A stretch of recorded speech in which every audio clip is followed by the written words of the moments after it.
దగ్గర అడుగుల ఎత్తు దగ్గర తీసుకుంటాము. దాంతో 160 టీఎంసీలు వస్తాయని చెప్పి డైరెక్ట్గా కాలువలు తవ్వడం ప్రారంభించారు అధ్యక్ష. ఎంత దారుణం అంటే అధ్యక్ష, హెడ్ వర్క్స్ లేవు, ఏం లేవు, పర్మిషన్ లేదు, ఏం లేదు. ఎంత దారుణం అంటే అధ్యక్ష, ఫస్ట్ ప్రారంభించింది దాన్ని 17,875 కోట్ల రూపాయలతోనని ప్రారంభించారు అధ్యక్ష.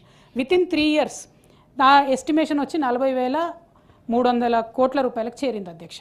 ఎందుకు చేరిందంటే కారణం ఏం లేదు, హెడ్ వర్క్స్ లేవు, మహారాష్ట్ర పర్మిషన్ లేదు, సిడబ్ల్యూసి పర్మిషన్ లేదు.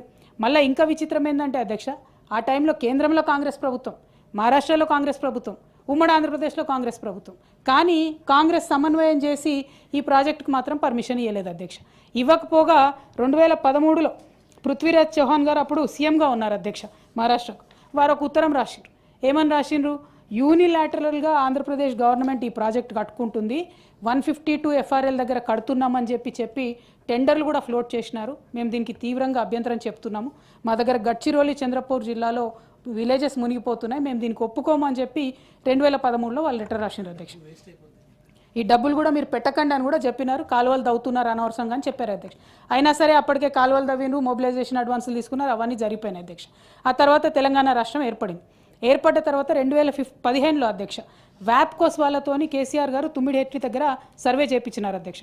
అప్పుడు వాళ్ళు చెప్పింది ఏంటంటే, ఇది కోదనం సార్, కొంచెం మీరు దయచేసి సీరియస్గా వినాలి అధ్యక్ష. 75% డిపెండబిలిటీ దగ్గర 165 టీఎంసీ మనకు అవైలబుల్ ఉంది సార్ తుమ్మిడిహెట్టిలో. కాకపోతే అందులో ఒక 63 టీఎంసీలు ఛత్తీస్గఢ్కి రైట్ఫుల్గా ఉన్నటువంటి వాటర్. అక్కడ ఛత్తీస్గఢ్ స్టేట్ అప్పటి వరకు ప్రాజెక్టులు కట్టలేదు, ఫ్యూచర్లో ప్రాజెక్టులు కడితే ఈ 63 టీఎంసీలు కూడా ఉండవు. సో ఓవరాల్గా తుమ్మిడిహెట్టి దగ్గర మీకు నీళ్ళు అంత రావు అన్నటువంటిది మొదటి కారణం చెప్పారు అధ్యక్ష. రెండో కారణం ఏంటంటే వ్యాప్కోస్ వాళ్ళు చెప్పింది, 40 డిగ్రీల కోణంలో అక్కడ గోదావరి వంపు తిరుగుతుంది అధ్యక్ష తుమ్మిడిహెట్టి దగ్గర.